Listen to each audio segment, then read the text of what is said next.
mà chừng mừng na chữ dài có mỏ hấp đón màu bi mừng cay kẹt mừng na xuân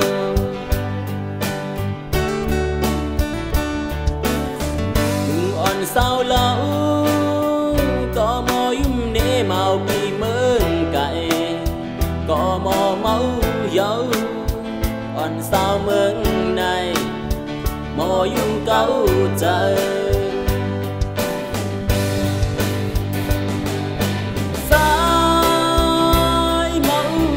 dâu sao mừng nơi không có hành mơ mi nơi phật mừng nắng má có hành mi nơi hội ta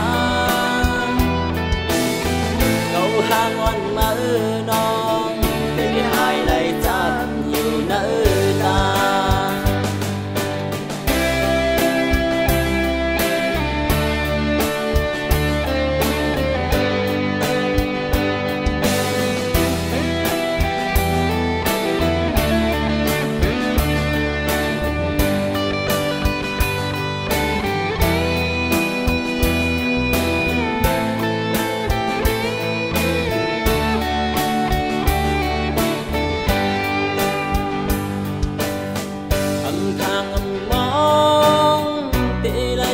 chừng mừng na chữ dài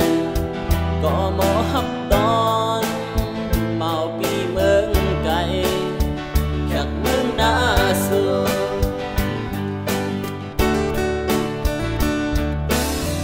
mừng on sao lâu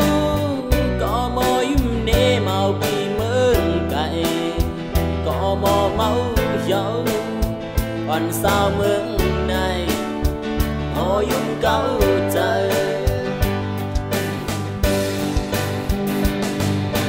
sai mong dâu sao mừng nơi cũng không có hành mơ mi nơi phần